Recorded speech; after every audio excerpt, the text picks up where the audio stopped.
Anne Caron.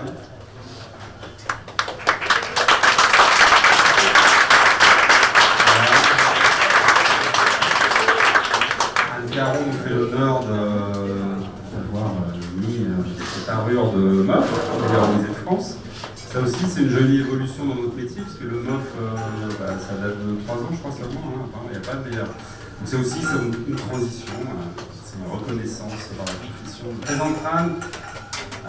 J'ai eu la chance de croiser tes parents il y a longtemps, au tout début du café spécialité. Donc, Anne connaît le café depuis toute petite, elle est née dedans, comme on dit. Et c'est vraiment intéressant d'avoir la vision d'Anne, le regard qu'elle porte sur l'industrie, parce que ses parents ont été les premiers en France à faire de la distribution automatique de qualité. Alors à l'époque, on ne parlait pas encore de café spécialité, mais il y avait déjà des cafés de qualité supérieure.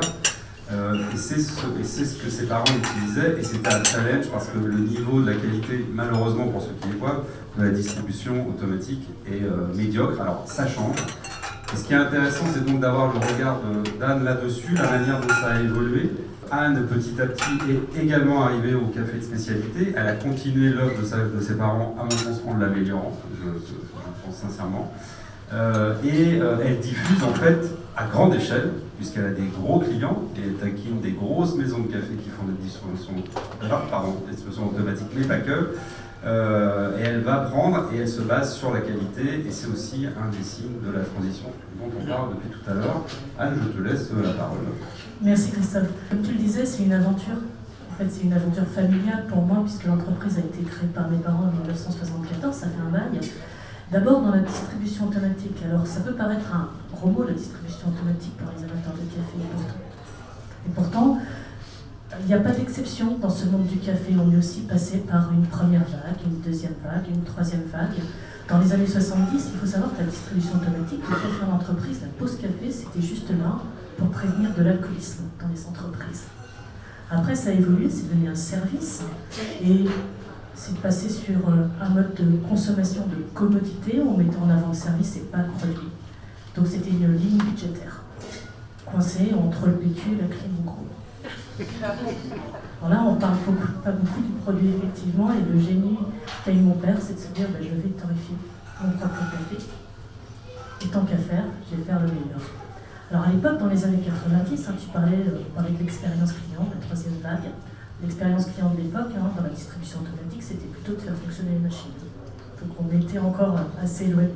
Donc faire à ce moment-là un café qu'on appelait des hauts plateaux, 100% arabica, c'était un véritable défi. Il a continué, il a obtenu le titre de meilleur torréfacteur de France en 2011.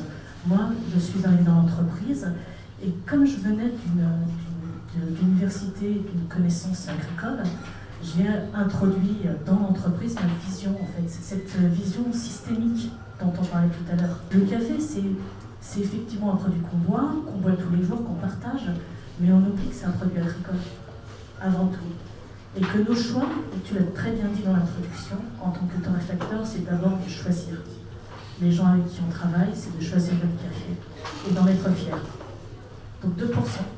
2%, moi j'ai eu ce chiffre la première fois en 2011 quand j'ai entendu parler des cafés de spécialité. Là, je me souviens très bien, le réflexe que j'ai eu, c'est que je me suis retournée vers mon importateur. Et en fait, nous, on fait quoi? On fait du café de spécialité. Bah oui, là, tu fais du café de spécialité. En fait, on faisait du café de spécialité, on ne le savait pas. Et là, d'un seul coup, j'ai eu ce chiffre de 2%. Ça veut dire que là, pour la première fois, j'ai la preuve incontestable que c'est du café de qualité. On n'est plus noyé dans cette société où le commodity prend des valeurs, distribue des valeurs et se les approprie. Donc on est une catégorie. On est une catégorie de l'excellence, mais on est aussi une catégorie qui porte des valeurs. Et ces valeurs, elles sont tournées vers les producteurs. On n'a jamais autant parlé du producteur aujourd'hui. On n'a jamais autant parlé de la fierté qu'on a de travailler avec ses producteurs. On n'a jamais autant parlé de philosophie qu'il fait aussi. Aujourd'hui, dans le monde de l'entreprise, tout évolue. Il y a eu un événement marquant, le confinement.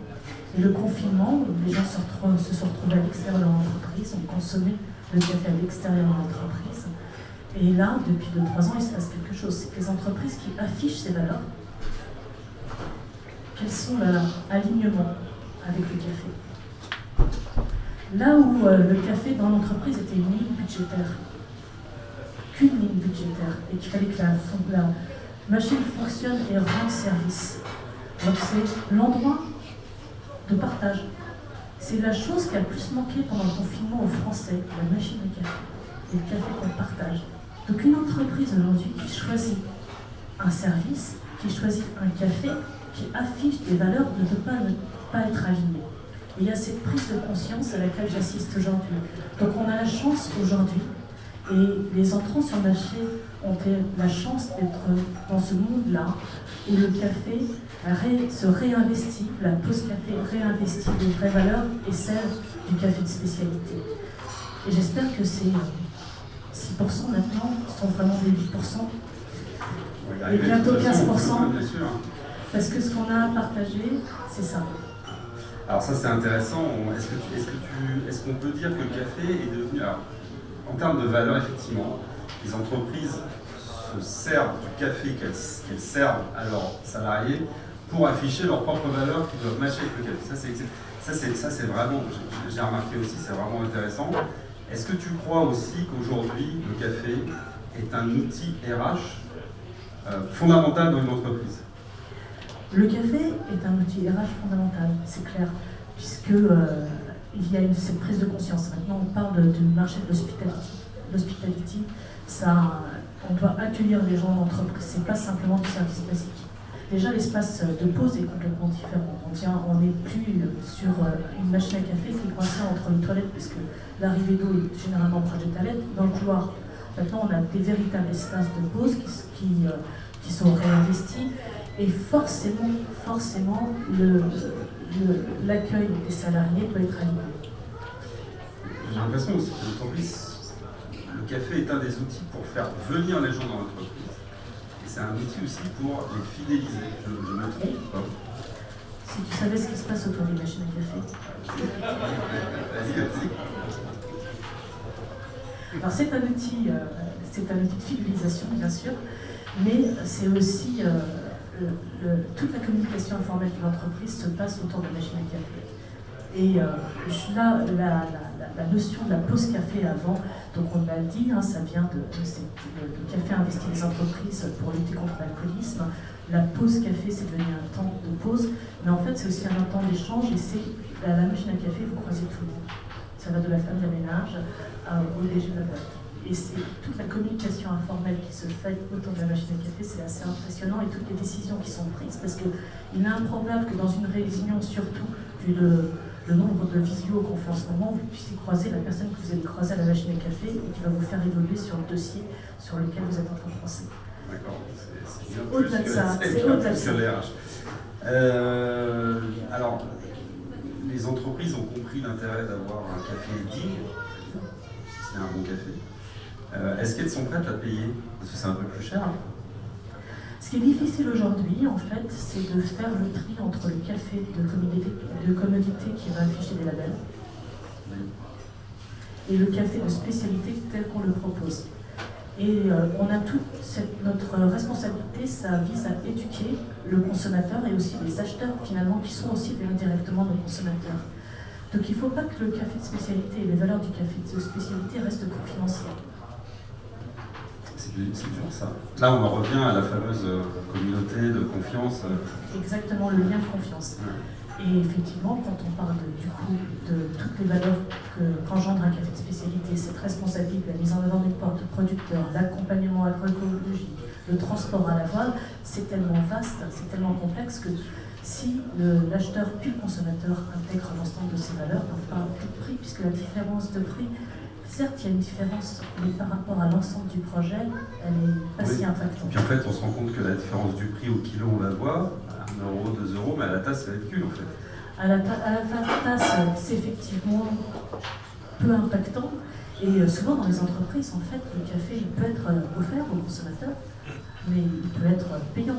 Et en fait, l'acheteur porte la responsabilité de choisir le meilleur rapport qualité-prix. Donc, s'il a que le prix, il faut lui montrer que tout le concept de la qualité est au-delà de la qualité. Bien sûr, que ça vaut le coup de mettre 10 centimes de plus dans son café quand on paye dans une entreprise. Et ça représente 10 centimes. Ok, très bien. Il y a un sujet que je voulais aborder avec toi, c'est la standardisation du goût. Quand on propose un meilleur café, parfois on est surpris de constater que les gens, ils n'aiment pas, ils aiment moins. C'est dur. Et alors là, on est assez désarçonné. Tu peux nous parler de ça? Oui, ça fait longtemps que je suis confrontée à ça. Effectivement, quand généralement on arrive dans une entreprise, on fait des parts de marché à un copain qui distribue généralement un café de commodité plus ou moins. Très, très cuit. Oui, on va dire très cuit. Quand on arrive, alors vous savez, c'est une courte liste. Globalement, vous avez ceux qui adorent, ceux qui n'aiment pas du tout, et puis ceux au milieu qui ne savent pas trop comment se positionner au départ. Donc il y a des discussions. Donc il y a ceux qui n'aiment pas, qui en sera. De toute façon, c'était mieux avant, ça on les a tous, on les a partout, c'était mieux avant. Il y a ceux qui disent que c'est génial, et puis au milieu, finalement, petit à petit, il migre et il commence à donner des avis. Mais en fait, ils ne reviennent pas en arrière. C'est ça.